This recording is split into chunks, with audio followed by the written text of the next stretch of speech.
Her family tried to kill her because she got pregnant. 3 months earlier, Bolu had been the perfect daughter. In their small village, other mothers would point to her when scolding their own children. "Why can't you be like Bolu?" they would say. "See how she helps her mother. See how she greets her elders." Her father was the head deacon at the village church. Her mother led the women's prayer group. The family name carried weight in every corner of the village. They were well respected. Bolu was 17 and beautiful. She had never given her parents a moment of worry. She swept the compound every morning before school. She helped her younger siblings with homework. She never talked back or stayed out late. Then Michael came to the village for the dry season holidays in his aunt's house. He was 18 and from the big city. His aunt lived 3 houses down from Bolu's family. Michael was different from village boys. He wore expensive clothes and spoke English with a city accent. Michael noticed Bolu at the village well. He was patient and kind. Slowly, Bolu began to look forward to seeing him. They became friends. They would meet under the big mango tree behind the church when no one was looking. The weeks passed quickly. They held hands when they walked in the bush. They kissed under the stars when the village slept. One night behind the old school building, they went further than ever before. It was Bolu's first time. 2 weeks later, Michael returned to the city, promising letters that never came. 3 months on, Bolu woke sick each morning. Her monthly bleeding stopped. Her body changed. She was pregnant. She hid it at first, but her mother soon knew. When her father found out, he slapped her for the first time. She confessed Michael was the father, but he was gone, and he would never claim her. Her family turned cold. Her brother ignored her. Her grandmother refused to look at her, and her parents decided the pregnancy must be terminated. They threatened, pleaded, even locked her up. But Bolu refused. She would not kill her baby. As her belly began to show, her parents realized they were running out of time. Soon the whole village would know. Their reputation would be destroyed. Her father would lose his position in the church. The threats became serious. Her father told her that if she brought this shame on their family, they would have no choice but to stop her permanently. Bolu saw the desperation in his eyes and knew he was not making empty threats. One evening, her mother brought her dinner. The food tasted strange, but Bolu was hungry and ate it all. Within an hour, she felt dizzy and sleepy. Her eyes grew heavy, and she could not keep them open.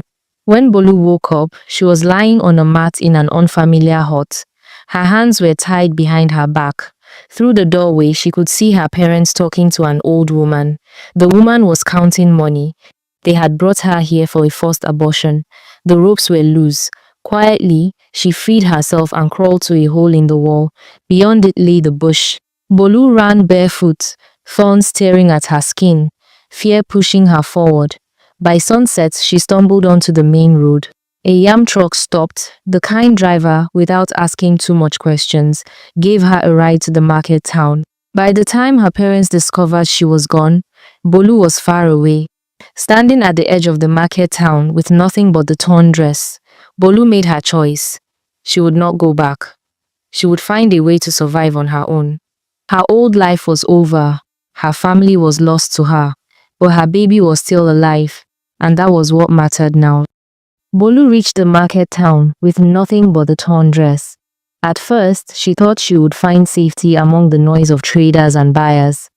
But the market closed that night, and she had nowhere to go when the last lanterns went out. The first nights were spent on verandas and under sheds, clutching her belly against the cold. Hunger consumed her, and when she begged for food, she was insulted, mocked, or preyed upon by men who saw her desperation as an opportunity. By the 5th day, she was weak, faint, and soaked by the rain, convinced she might die with the child still inside her. A widow named Mama Ireti found her and took her home. She gave Bolu shelter, food, and care, and in her small house, Bolu regained strength. Months later, she gave birth to a healthy baby boy. His presence gave her courage to live again. Back in the village, Michael's aunt learned the truth from Bolu's mother, who secretly confided her guilt and fear. The aunt told Michael, who was devastated. He searched the market town for Bolu but missed her. She had already gone deeper into the city with Mama Ireti. In time, Bolu returned discreetly to the village, not to her parents' house, but to Michael's aunt. She wanted Michael to know he had a son. The aunt arranged contact, and Bolu and Michael began speaking from afar. Though studying abroad, he accepted responsibility and promised to stand by her. His family welcomed Bolu and her child into their home in the city. They sent her back to school so she can rebuild her life. When Michael finally returned, he reunited with Bolu and their son. Her parents never knew, though her mother secretly rejoiced that her daughter was alive and safe. Later, Bolu went back to her parents' house with Michael and her child, hoping to make amends. Her father remained defiant, insisting she had brought shame to the family. Bolu apologized for the disgrace her choices had caused, but she reminded him she had been wronged too, nearly losing her life at their hands. The rift was never healed. Though her mother's eyes held sorrow, her father's pride left no room for forgiveness. Bolu walked away knowing her relationship with her family would never be the same.